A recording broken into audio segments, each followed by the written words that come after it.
बचपन में खेलते थे चोर सिपाही। जी हाँ, चोर सिपाही खेलते खेलते बड़े हो गए, यानी बड़े हुए तो फिर चलो नौकरी भी मिल गई, लेकिन एक अच्छे ब्यूरोक्रेट भी साबित हुए थे। चलो हम कह देते हैं, कोई बात नहीं। ये हम बात कर रहे हैं अकील ताजिम नकवी की, जो साबिक एडमिनिस्ट्रेटर जमशेद टाउन थे और उस 2010 से 12 तक, और ये कामयाबी से एडमिनिस्ट्रेशन चला भी रहे थे और हम दिखाते चले आ रहे हैं। कोई बात नहीं, ये इनका काम था। लेकिन फिर ये बड़े भी हुए और बड़े भी हो गए और फिर बहुत बड़े हो गए, और बहुत बड़े होने के बाद निकलने में कामयाब हो गए। अबे भाई रहम कर दो, कनाडा चले गए और उसके बाद ये वहाँ पहुँच के भी फिर ABCD पढ़ने लगे। शाबाश है भाई, इस उम्र में भी ABCD पढ़ रहे हो, पहले ही पढ़ लेते, हमने पहले भी कहा था। लेकिन बहरहाल उन्होंने जाने के बाद अपनी तालीम का तरबियत का सिलसिला जारी रखा और खुद को मसरूफ रखा, क्योंकि एक अच्छा स्मार्ट आदमी हमेशा खुद को जवान समझता है और उसके लिए वो जहन को तरोताज़ा रखता है। दिमाग तरोताज़ा होगा तो आदमी जवान रहेगा। यही वजह है कि अकील ताजिम नकवी ने वहाँ पहुँचने के बाद कनाडा पहुँच के तालीम और तरबियत का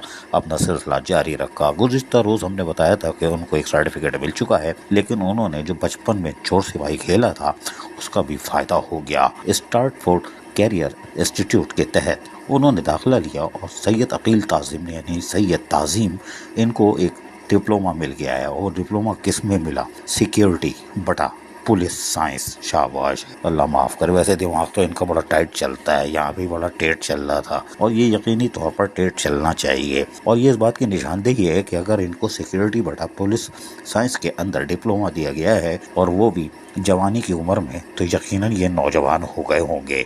और कहते भी यही हैं, अगर आपको जिंदा रहना है तो तालीम और तरबियत की तरफ जाइए, दिमाग को तरोताज़ा रखिए अकील ताजिम नकवी की तरह, तो आप जवान रहेंगे। फिर कोई नहीं कहेगा बुढ़ापे में दिल ना लगा न बड़े मियाँ। अब आगे नहीं बोल सकता वरना घर वालों से ही पिटोगे। कोई बात नहीं। अजीज आरिफ, KBS बदियाती न्यूज़ कराची। ऐसी ही खूबसूरत वीडियोस फ्यूचर में हासिल करने के लिए रेड बटन पर क्लिक करके और बेल आइकॉन को प्रेस करके हम सबके सब्सक्राइबर बनना मत भूलिए।